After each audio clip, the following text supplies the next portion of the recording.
Welcome to Resume Storyteller with Virginia Franco, bringing you interviews with industry experts and regular folks who tested the job search waters and succeeded, and strategies to tell your story and land your job interviews in 60 days, guaranteed. Here's your host, Virginia Franco.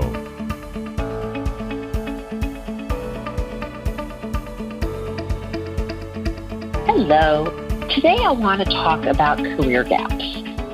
The idea of having a gap in your career makes so many people nervous. And, the truth is that it is a red flag for readers, unfortunately. And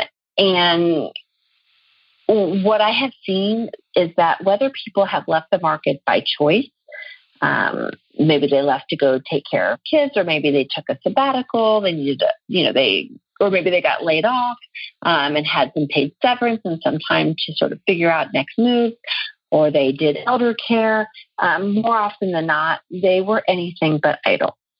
So I want to talk through 3 different activities that a lot of times people don't think about, and how you can take those activities, translate them into career speak, and include them in a way that's powerful on your resume and on your LinkedIn. And then at the end, I want to talk about a formatting technique that you can use. So I work with a lot of people that have kids, and when they left the workforce, either due to downsizing or going to take care of them to save some child care costs, while they were also doing that, they were also volunteering, coaching, scouts, church activities, schools, you name it, they were doing it. So what I encourage my clients that are in those situations to do is to think about what they achieved in those volunteer efforts. Were you part of an event in PTA and you raised, $2,000 for your child's school? Last year, your school raised $2,000. Think about how you created a plan, how you executed it, calculate the increase from the year before, and include it. That can be super powerful. For instance, if you are trying to go back into sales. Let's say that you're a project manager and you volunteered, but you took what was once a very manual or sort of labor-intensive process and made it easier. Maybe you created a spreadsheet to track a bunch of stuff where before someone had it on, pieces of paper or in some god-awful folder. If you added a level of organization that never existed before, in essence, you have created automation or efficiencies. And if you can quantify the time saved, you have a tangible, measurable achievement that parlays very well for people in operations or project management. Let's say you want to target a role in new training or education, and you spent time coaching a team, leading a scout troop. Can you see that I'm sort of thinking back on things that I did during my career gaps? And actually some of these I'm doing even now while I'm working. In essence, you developed a curriculum that takes into account learning principles that align with a company or organizational standards. So sort of see what I'm doing there. I'm taking activities that you might not think twice of, thinking about the achievements and translating them into a way that aligns well with your career aspirations. Along those same lines, even though maybe not formal volunteering, a lot of people do what I call expert acts of kindness. And this is where they help out friends in need without giving it a second thought and using their career expertise to help their friend. Let's say that you have a finance background and you help someone to organize your friend's small business bookkeeping, or reconcile some accounts, or help them with their taxes. That stuff counts. For myself, as an example, when my kids were still in diapers, I took, lots of blocks of time off from paid work. But during that period, I helped people with friends. I helped friends on projects that required my writing expertise. So I wrote copy for their websites. I wrote press releases. I wrote brochures. Sometimes I crafted some email campaigns. It was all unpaid. I really didn't think of it as volunteer work, but when reflecting back and showing this type of work on my resume, it showed employers that I had kept my skills current. And more importantly, it helped to close my career gap. Another reason that a lot of people have a gap is because they have decided to go back to school. I know a lot of people that, maybe think initially they're going to do paid work and do graduate school at the same time, but it just gets to be overwhelming. So they bite the bullet, they make the investment, and they take 3 semesters off to go back to school. In those situations, I recommend you list your education above your experience section. So you're going to make sure to include the degree, the institution, your GPA, especially if it's above 3.5.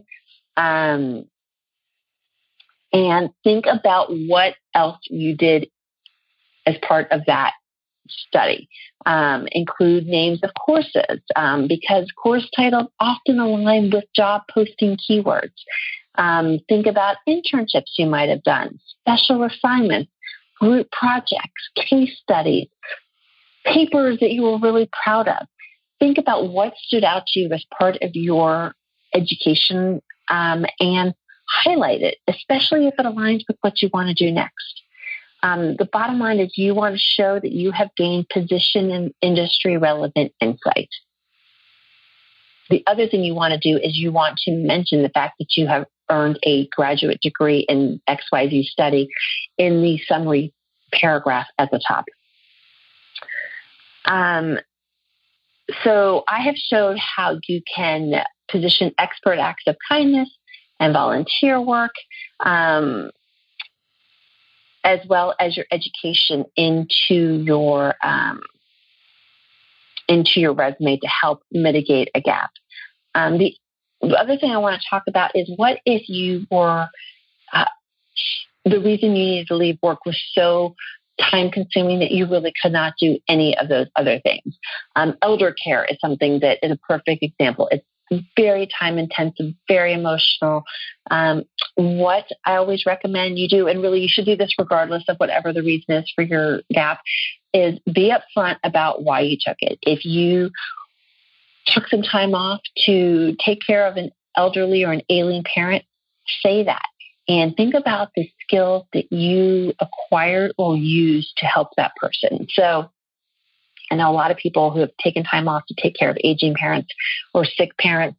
The communications and project management skills that are involved in navigating the healthcare system, fighting with insurance companies to negotiate pricing, acting as an advocate and liaising between your parent and nurses and doctors and all of that, the research you need to do, all of those skills are very applicable across a lot of different careers. So think about them and be sure to include them. The last thing I want to point out want to show you is a formatting technique that is is something that I recommend when you're trying to camouflage an older gap. Maybe one that's just a few years back. So let's say you're currently employed now, and you had another job before that, but then you had like a 9-month gap in between other jobs. What I will do in those cases is rather than list your experience according to month and year, I will just put years. This is a common practice of a lot of resume writers use. And you could do it on LinkedIn as well. So as an example, let's say, trying to come up with some good dates, let's say that I worked from March 2016 to March 2017, and then I was laid off and didn't get another job again until, January of 2018. So essentially, I have a 10-month gap. What you can do to mitigate that is by lopping off the months and just including years, you essentially show that you worked from 2016 to 2017, and then your next job started in 2018. And to that quick skim reader, that gap suddenly just doesn't, it feels like a blip versus 10 months. which would be obvious by including the months, which feels much larger, feels like a whole year off. So I hope that helps you to sort of rethink and ease some of your fears around career gaps. If you have any questions, feel free to email me, VA Franco Resumes @gmail.com. Shoot me a LinkedIn, shoot me a text, 704-771-8572. That's it. Thanks, guys. You've been listening to Resume Storyteller with Virginia Franco.